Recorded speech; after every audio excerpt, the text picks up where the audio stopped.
Good evening. My name is Zakano Cummins, and I will present a summary of two videos, one by Dr. David Talley and the other by Dr. Gary Yates. Now let's begin. Dr. David Talley presents the book of Amos as one of the most urgent and morally charged prophetic voices in the Old Testament.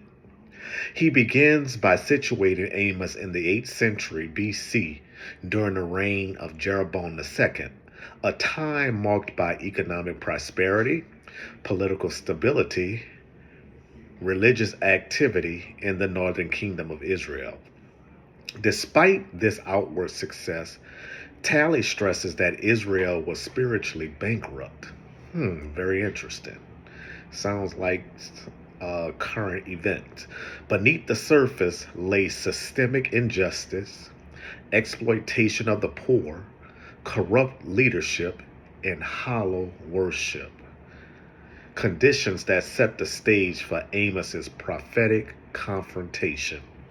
Talley highlights Amos' unlikely background, a shepherd and dresser of sycamore figs from the small Judean town of Tekoa.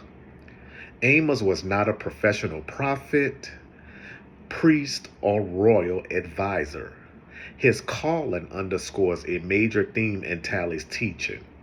God often uses ordinary people to deliver extraordinary truths. Amos' outsider status gave him a unique vantage point from which to critique Israel's moral decay. A major emphasis in Talley's lecture is the structure of Amos's message.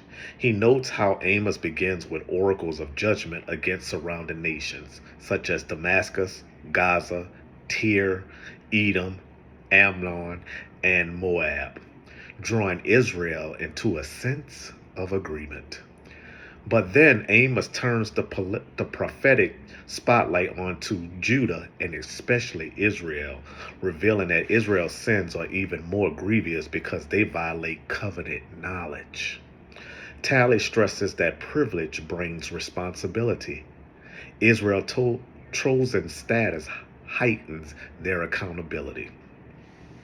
Talley explains that Amos' central theme revolves around justice, righteousness, and authentic worship. The last thing we want to do is be hollow, empty worshipers. Israel's religious festivals, sacrifices, and songs were abundant, but God rejected them because they were disconnected from ethical living. Talley underscores Amos 5:24. Let justice roll on like a river and righteousness like an ever-flowing stream, as the theological heartbeat of the book. True worshipers, he argues, is inseparable from social integrity. The lecture also explores Amos's visions: locusts, fire, plumb line, the basket of summer fruit, and the Lord standing by the altar. Talley explained that these visions functioned as symbolic warnings of impending judgment. The plumb line, in particular, becomes a metaphor for God's unchanging standard of righteousness. Israel is measured, and they are found crooked.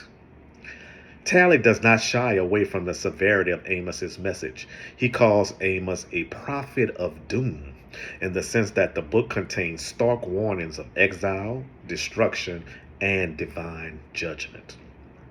Yet he also emphasizes that the book ends with hope, because God never leaves us hopeless. The final verse is Amos 9:11-15, the promised restoration of David's fallen house and a future marked by abundance, stability, and a renewed relationship with God. Talley frames this as a reminder that God's judgment is never his final word. His ultimate desire is restoration. Finally, Talley draws connections to contemporary life. He argues that the Amos's critique of injustice, hypocrisy, and misplaced trust speaks directly to modern societies, especially those marked by wealth, comfort, and religious activity, but lack compassion. Talley concludes that Amos has called God's people in every generation to examine whether their worship aligns with their ethics and whether their lives reflect God's heart of justice. Now, switching gears, Dr. Gary Yates presents the marriage of Hosea and Gomer as one of the most striking and theologically rich narratives in the prophetic literature. He emphasizes that Hosea's marriage is not an abstract parable, but a real lived experience that God uses as a dramatic sign to reveal the depth of Israel's covenant unfaithfulness. According to Yates, God's command for Hosea to marry a wife of whoredom, that's found in Hosea 1:2, is intentionally shocking because it mirrors the shocking reality of Israel's spiritual adultery.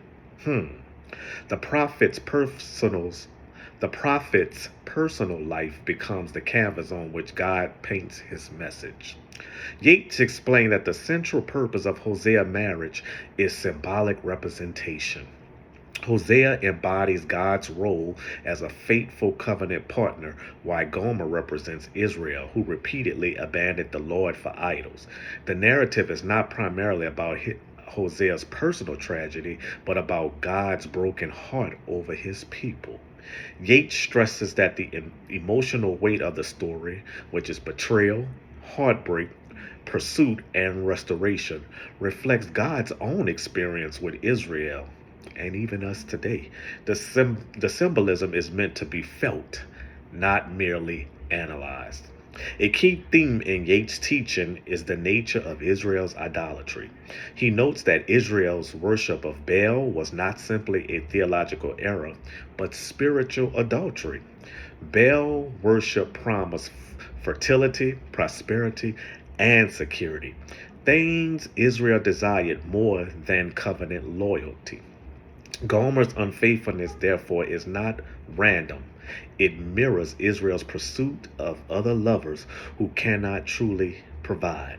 Yates highlights the names of Hosea's children: Jezreel, Lo Ruhamah, no mercy, and Lo Amani, not my people, serves as prophetic indictments of Israel's broken relationship with God.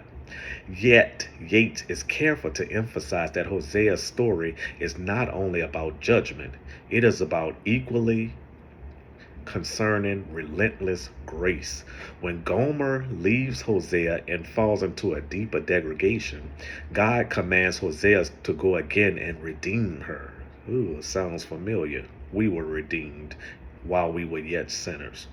Yates describes this moment as a theological climax of the book.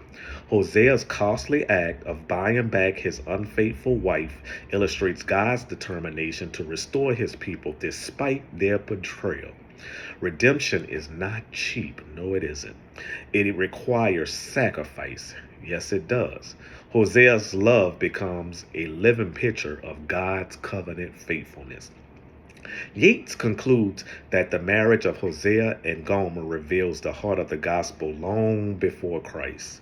It shows a God who loves with steadfast, pursuing, redeeming love, even when his people are faithless.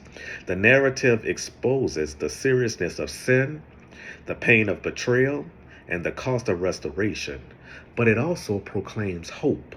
God disciplines his people not to destroy them, not to destroy us, but to bring us back to himself. Hallelujah. For Yates, Hosea's marriage is ultimately a story of judgment that leads to mercy and brokenness that leads to renewal. A message as relevant today as it was in 8th century BC. And this concludes my summary of the videos both presented by Yates and Tally. And I pray that you have been blessed. Peace.